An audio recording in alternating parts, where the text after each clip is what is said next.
Did I just spend 5,000 on my number plate? Yes, you all heard it right.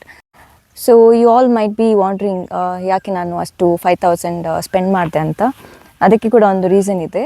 ಯಾಕೆಂದರೆ ನನಗೆ Bangalore K19 registration ಬೇಕಿತ್ತು. ನಾನು bike ತಗೊಂಡಿದ್ದು ಬ್ಯಾಂಗ್ಳೂರಲ್ಲಿ. ನಾನು ಮ್ಯಾಂಗ್ಳೂರಲ್ಲಿ ಕೂಡ ಚೆಕ್ ಮಾಡಿದ್ದೆ. ಆ್ಯಕ್ಚುಲಿ ಲಾಸ್ಟ್ ಇಯರ್ ನಾನು ಚೆಕ್ ಮಾಡಿದ್ದೆ KTM ಪ್ರೈಸ್ 2,80,000 ಅಂತ ಹೇಳಿದರು. ಸೊ ನಂದು ಪ್ಲ್ಯಾನ್ ಇತ್ತು 2026 ತಗೊಳ್ಳುವ ಅಂತ ಮಾರ್ಚಲ್ಲಿ. ಮತ್ತು ನಾನು ಮಾರ್ಚಲ್ಲಿ ತಗೋಬೇಕಾದ್ರೂ ನಾನು ಶೋರೂಮ್ಗೆ ಕಾಲ್ ಮಾಡಿ ಕೇಳಿದ್ದೆ. ಆವಾಗ ಅವ್ರು ಹೇಳಿದರು 2,85,000 ಇದೆ, ಇವಾಗ ಸ್ವಲ್ಪ ಜಾಸ್ತಿ ಆಗಿದೆ ಪ್ರೈಸ್ ಅಂತ. ಸೊ ಮತ್ತು ಬ್ಯಾಂಗ್ಳೂರಲ್ಲಿ ಚೆಕ್ ಮಾಡಿದೆ ನಾನು. ಸೊ ಬ್ಯಾಂಗ್ಳೂರಲ್ಲಿ ನಿಮಗೆ ಟೋಟಲ್ ಆಗಿ 6 ಡೀಲರ್ಸ್ ಇದ್ದಾರೆ. ಅದರಲ್ಲಿ ಬಂದುಬಿಟ್ಟು 4 ಡೀಲರ್ಸ್ ನಿಮಗೆ ಎಕ್ಸಾಕ್ಟ್ ಪ್ರೈಸ್ಗೆ ಬೈಕ್ನ ಸೆಲ್ ಮಾಡ್ತಾರೆ. ನಿಮಗೆ ಆನ್ಲೈನಲ್ಲಿ ಎಷ್ಟು ಪ್ರೈಸ್ ತೋರಿಸುತ್ತೆ ಅದೇ ಪ್ರೈಸ್ಗೆ ನಿಮಗೆ ಸೆಲ್ ಮಾಡ್ತಾರೆ ಗಾಡಿನ. ಸೊ ನನಗೆ 2,80,000 ಸಿಕ್ತು ಗಾಡಿ. ನಾನು ಅದೇ ಅಂದ್ಕೊಂಡೆ 5,000 ಎಂತೂ ನಾನು ಸ್ಪೆಂಡ್ ಮಾಡಬೇಕಿತ್ತು. ಬೇರೆ ಇವಾಗ ಮ್ಯಾಂಗ್ಳೂರಲ್ಲಿ ತೊಗೊಂಡ್ರು ನಾನು 5,000 ಎಕ್ಸ್ಟ್ರಾ ಸ್ಪೆಂಡ್ ಮಾಡಬೇಕಿತ್ತು. ಸೊ ಆ 5,000 ನಾನು ನಂಬರ್ ಪ್ಲೇಟ್ಗೆ ಸ್ಪೆಂಡ್ ಮಾಡಿದೆ. ನೀವು ಬ್ಯಾಂಗ್ಳೂರಲ್ಲಿ ಲೊಕೇಟ್ ಆಗಿದ್ದರೆ ನಿಮಗೆ ಗಾಡಿ ನಿಮ್ಮ ಊರಿದ್ದು ರಿಜಿಸ್ಟ್ರೇಷನ್ ಬೇಕಿದ್ದರೆ, ನಾನು ಯಾಕೆ 5,000 ಸ್ಪೆಂಡ್ ಮಾಡಿದೆ ಅಂದರೆ ನಾನು EMIಲಿ ತೊಗೊಂಡಿದ್ದು ಗಾಡಿನ.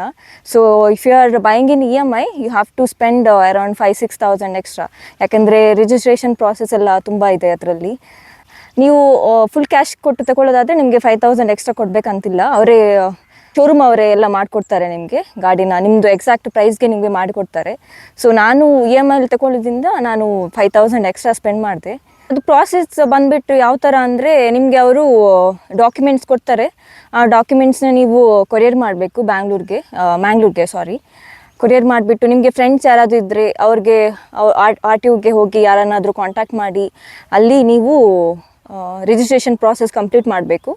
ಸೊ ಮತ್ತು ನಿಮಗೆ RC ಸಿಗುತ್ತೆ. RC ನಿಮ್ಮದು ಡೈರೆಕ್ಟ್ ಮ್ಯಾಂಗ್ಳೂರು ಲೊಕೇಶನ್ಗೆ ಹೋಗುತ್ತೆ. ಮತ್ತು ಅಲ್ಲಿಂದ ನೀವು ಕೊರಿಯರ್ ಮಾಡ್ಕೋಬೇಕು RCನ, ಇಲ್ಲಾಂದರೆ ನೀವೇ ಹೋಗಿ ಕಲೆಕ್ಟ್ ಮಾಡಬೇಕು. ನಂದು ಡಾಕ್ಯುಮೆಂಟೇಷನ್ ಮತ್ತು ರಿಜಿಸ್ಟ್ರೇಷನ್ ಪ್ರಾಸೆಸ್ ತುಂಬ ಸ್ಮೂತಾಗಿತ್ತು. ನನಗೇನು ಅಷ್ಟು ಹೋಗಬೇಕಂತ ಇರಲಿಲ್ಲ. ನನಗೆ ಡೀಲರ್ಸ್ ಎಲ್ಲ ಮಾಡಿಕೊಟ್ರು. ಸೊ ನನಗೆ ಗುಡ್ ಪ್ರೈಸಲ್ಲಿ ಕೂಡ ಗಾಡಿ ಸಿಕ್ತು. 2,80,000ಗೆ ನನಗೆ ಸಿಕ್ತು. ನಿಮಗೆ ಗಾಡಿ ನಿಮಗೆ ಎಕ್ಸಾಕ್ಟ್ ಪ್ರೈಸ್ಗೆ ಆನ್ಲೈನಲ್ಲಿ ಎಷ್ಟು ತೋರಿಸುತ್ತೆ ಅದೇ ಆನ್ ರೋಡ್ ಪ್ರೈಸ್ಗೆ ನಿಮಗೆ ಬೇಕಿದ್ದರೆ, ನಿಮಗೆ ಬ್ಯಾಂಗ್ಳೂರಲ್ಲಿ 4 ಶೋರೂಮ್ ಇದೆ, 4 ಡೀಲರ್ಸ್ ಇದ್ದಾರೆ. ಸೊ ಅವರನ್ನು ಕಾಂಟ್ಯಾಕ್ಟ್ ಮಾಡ್ಬೋದು. ನಾನು ತಗೊಂಡಿದ್ದು South End Circle, it's in Jayanagar. So you can contact Ritvik. ಅವ್ರದ್ದು ನಂಬರ್ ಕೂಡ ನಾನು ಡಿಸ್ಕ್ರಿಪ್ಷನಲ್ಲಿ ಹಾಕಿರ್ತೇನೆ. ಸೊ ಅವ್ರನ್ನು ಕಾಂಟ್ಯಾಕ್ಟ್ ಮಾಡಿ. ನಿಮಗೆ ನಂಬರ್ ಪ್ಲೇಟ್ ಇನ್ಸ್ಟಾಲ್ ಮಾಡಬೇಕಾದ್ರೆ ನೀವು ಶೋರೂಮ್ಗೆ ಹೋಗಬೇಕು, ಅಲ್ಲೇ ನಿಮಗೆಲ್ಲ ಮಾಡಿಕೊಡ್ತಾರೆ. ನನಗೆ ಗಾಡಿ ತಗೊಂಡು 1 ವೀಕಿಗೆ ಕಾಲ್ ಬಂದಿತ್ತು, ನಂಬರ್ ಪ್ಲೇಟ್ ಬಂದಿದೆ ಬನ್ನಿ ಅಂತ. 1 ವೀಕಿಗೆ ನನಗೆ ನಂಬರ್ ಪ್ಲೇಟ್ ಸಿಕ್ತು.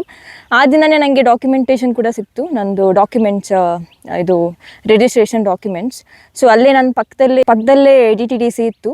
ಸೊ ಅಲ್ಲಿ ಹೋಗಿ ಕೊರಿಯರ್ ಮಾಡಿದೆ.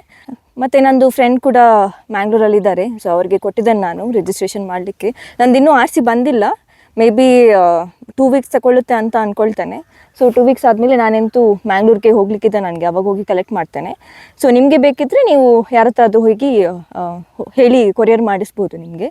ನಾನು ನೆಕ್ಸ್ಟ್ ವಿಡಿಯೋ ಬಂದುಬಿಟ್ಟು ನಾನು ಸ್ವಲ್ಪ ಗಾಡಿ ಬಗ್ಗೆ ಮಾತಾಡಬೇಕಂತ ಇದ್ದೇನೆ. ಯಾಕೆಂದರೆ ನಾನು KTM ಡ್ಯೂಕನ್ನು ಓನ್ ಮಾಡ್ತೇನೆ. ಸೊ ಗಾಡಿ ಬಗ್ಗೆ ಗೊತ್ತಿಲ್ಲ ಅಂದರೆ ಹೇಗೆ ಅಲ್ಲ.